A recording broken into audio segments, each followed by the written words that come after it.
The moment began with a question so small it could have been swallowed by the noise of the roadside diner, yet it landed with the weight of a thunderclap, because it came from a boy whose legs trembled under him and whose eyes carried the exhaustion of having asked the world for permission too many times already, and in that instant everything that was about to unfold was set into motion, quietly, painfully, and beautifully. If you believe in kindness, second chances, and the idea that one moment can change a life, take a second right now to like this video, share it with someone who needs hope today, subscribe to the channel for more stories that matter, and tell us in the comments where you're watching from, because this story belongs to all of us wherever we are. The diner sat alone on a stretch of highway where the sun baked the asphalt and the wind carried dust like memories nobody wanted to claim, a place where truckers stopped to refuel their bodies and bikers paused long enough to remind themselves they were still moving forward, and that afternoon it was filled with the low hum of engines cooling down and the smell of coffee that had been reheated one time too many. At the corner table near the window sat a biker named Jack Turner, his leather jacket worn thin at the elbows, his beard streaked with gray that spoke of roads traveled and nights slept under open skies, his motorcycle helmet resting beside him like an old friend.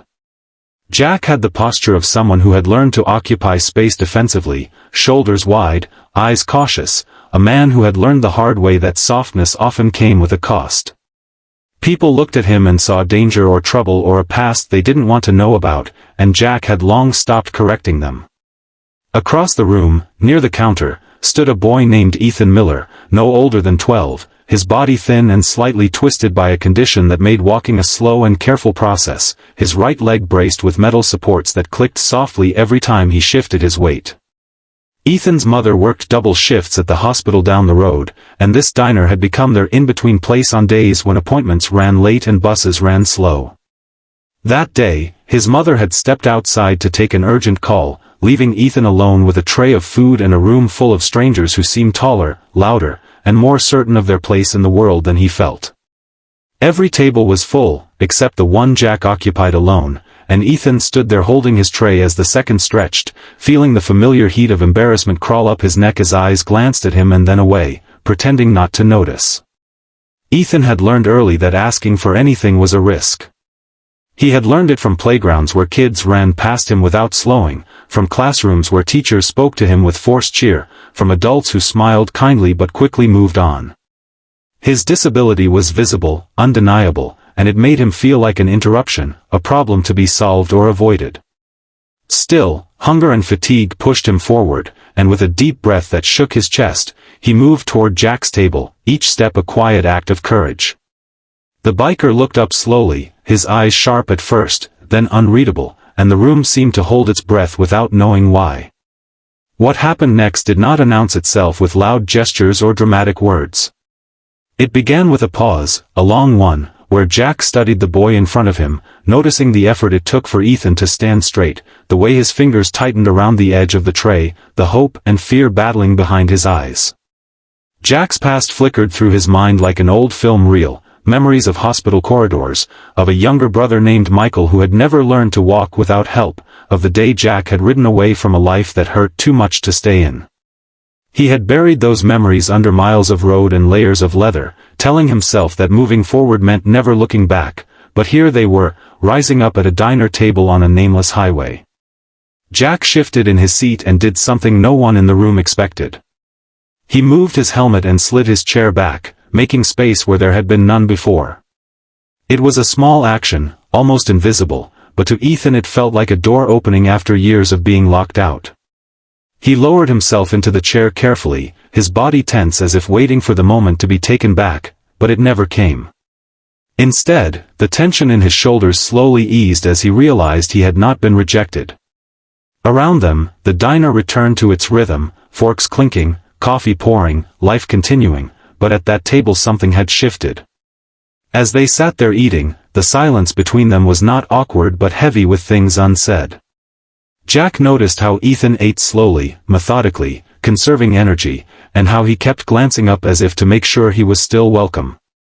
Ethan noticed the scars on Jack's hands, the faded tattoo on his wrist, the sadness that lingered behind his tough exterior. They were two people who had learned to survive in different ways, one by hardening himself against the world, the other by enduring it patiently, and for a brief moment their paths overlapped. Ethan's mother returned, her eyes widening in alarm when she saw her son sitting with the biker, years of protective instinct flaring in her chest, but she stopped short when she saw Ethan's face. He was smiling, not the polite smile he used to reassure adults, but a real one, unguarded and bright. Jack stood then, nodding respectfully, and left before explanations were needed, his boots echoing softly as he walked out into the sunlight. Ethan watched him go, something new settling in his chest, a feeling he couldn't name yet but would remember for years. Jack rode away from the diner with a heaviness he hadn't felt in a long time. The road stretched ahead, endless and familiar, but his thoughts kept circling back to the boy and that simple question that had cut through his defenses. He told himself it was nothing, just a shared table, just a moment, but the truth was harder to ignore. That small act had cracked something open in him, reminding him of the parts of himself he had abandoned along the way. He rode until the sun dipped low, until the sky burned orange and purple, and then he pulled over at a rest stop and sat there, helmet in his lap, staring at nothing and everything. Days passed, then weeks, but the memory stayed.